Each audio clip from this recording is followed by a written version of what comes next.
If you ever paid off a chunk of debt, felt responsible, then checked your credit score and saw it dropped, you probably thought, how did that happen? It feels backward. But here's the truth. Your credit score is not measured based only on debt payoff. You can be aggressively paying down debt and still hurt your score if you don't understand how the other factors are working behind the scenes. Your score is calculated using 5 major factors: payment history, credit utilization, length of credit history, credit mix, and new credit inquiries. Today, we're going to briefly touch on all of them because once you understand how they work together, you start making informed moves. For example, if you pay off your auto loan, your score may temporarily decrease because your credit mix changes. If you pay off and close a credit card you've had for years, that can impact both your utilization and the length of your credit history. So yes, paying off debt is good, but how you do it matters.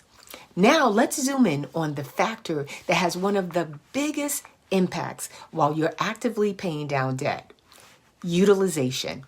Utilization is simply how much of your available revolving credit you're using. There are 2 types: per card utilization, overall utilization. For example, let's say you have 3 credit cards and each has a $10,000 limit. That brings us to a total limit of $30,000. If your balance is $5,000 on credit card 1, that card is at 50% utilization. Now, imagine you have a $22,500 balance across all 3 cards. That's a 75% overall utilization. Even if you're paying aggressively, if your balances are still high relative to your limits, you look maxed out.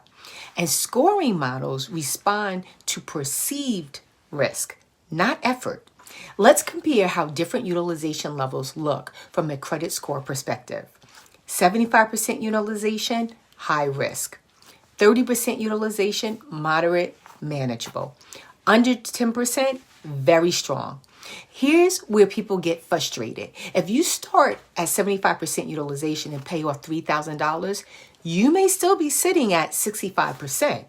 You made progress, but from a scoring standpoint, you still look stretched.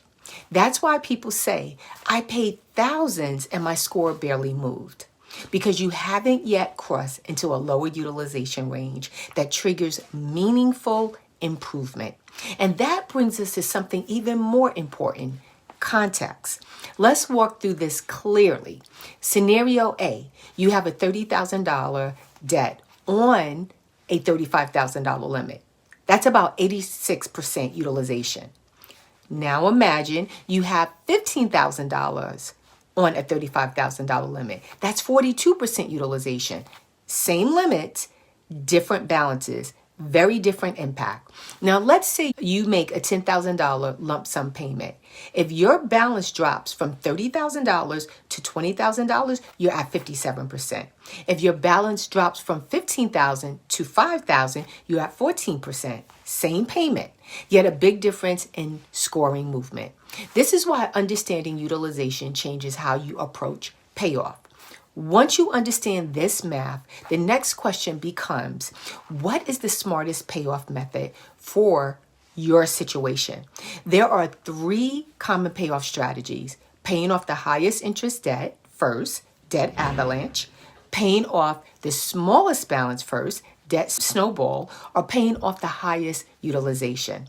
Most people only talk about interest or psychology without considering their timeline or their credit goals. For example, if you're preparing for a mortgage and need a score bump within 6 to 12 months, targeting your highest utilization card first can move your score faster. Lowering a card from 60% to 30% changes how that specific account is evaluated. Now, when does avalanche win? If you're not on a timeline and your primary goal is minimizing total interest, avalanche is mathematically optimal. Snowball can be powerful if you need psychological momentum, quick wins that keep you consistent. The key is aligning the method with your objective. Now, another decision that comes up once you completely pay off a debt is, should I close this account? The answer depends. If it's a secured loan like an auto loan, once it's paid off, your score may dip temporarily because your credit mix changes. If you pay off a credit card and close it, you could impact your utilization and your length of credit history. This is where intentional decision making replaces automatic reactions. Now let's talk about the best time to pay off your credit card. There are two important dates. Due date impacts interest. Statement closing date impacts what gets reported. Your balance on the statement date is typically what gets reported to the bureaus. So if you pay before the statement closes, your reported utilization may be lower. You may have heard of the 15-3 rule. It suggests paying 15 days and then again 3 days before the due date. The idea is to influence what gets reported. Timing can help, especially if you're preparing for an application. But it's not a replacement for consistent on-time payments and reducing balances overall. Consistency always outweighs clever tactics. And that leads to another important tension people face while paying down debt. Should I pay off the debt before I start saving? Before going hyper aggressive on your debt payoff, ask, do I have a basic emergency fund? If you drain your cash to zero and an emergency hits, you'll swipe again and undo your progress. Once you have a basic emergency fund, then for high interest, toxic debt, attack it. Low interest, manageable debt, sometimes pacing yourself is wiser. So that's the payoff side of the equation.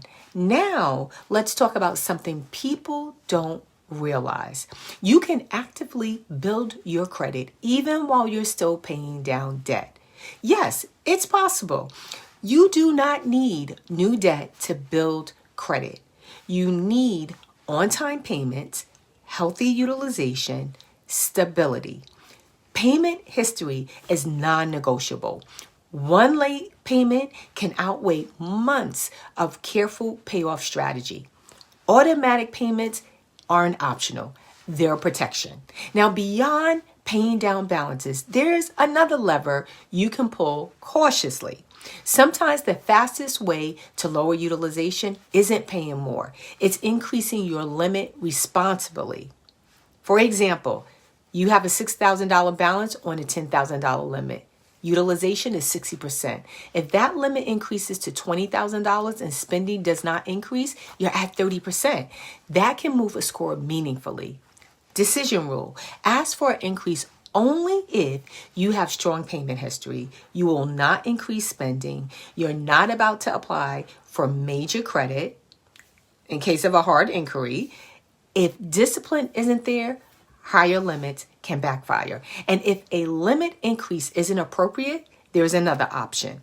If someone has a thin file or is rebuilding, a secured card or credit builder product may help. But don't open accounts because you saw a hack online.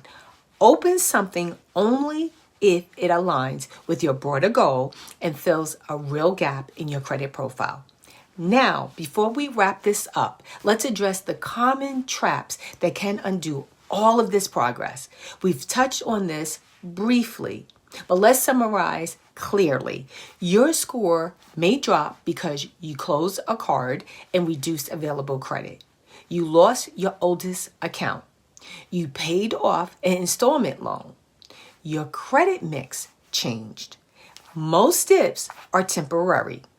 And sometimes the financial win far outweighs a short-term score fluctuation. The key is not panicking, which brings us to one of the biggest emotional decisions people make: closing cards during payoff. Closing makes sense when you have high annual fee, toxic product, self-control issues. Keeping makes sense when no annual fee, old account, helpful utilization buffer. And here's an alternative if it applies to your situation. Convert the card to a lower cost or no fee version so you keep the account history intact. Put one small recurring bill on the card and auto pay it monthly. The goal is to protect your history without increasing spending. At this point, you can probably see the pattern. This isn't about random moves. It's about coordination. Here's the system. Understand your utilization math. Choose payoff order based on interest, utilization, and your timeline. Use timing and limit increases to support, not replace payoff. Avoid closing the wrong accounts. Look at the full picture before making decisions. Let me show you how this works in real life. Example 1. The person has a $30K debt across 4 cards and plans to buy a house in 18 months. Strategy: reduce utilization of cards below 30%, starting with the highest utilization card first. Preserve oldest accounts. Avoid new inquiries. Pay before statement date when approaching pre-approval. Maintain emergency cushion and savings. That improves both debt position and score trajectory. Example 2. This person has $30K high interest rate and an auto loan. No major purchase planned. Strategy: follow avalanche method. Gradually bring utilization below 30%. Avoid unnecessary new accounts. Focus on steady reduction. Don't close auto loan. Determine if you should close credit cards once paid off. Different goals, different approach. Same principles.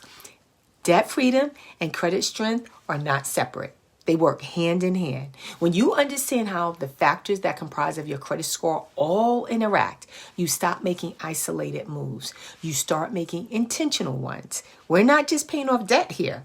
We're building financial strategies that create freedom.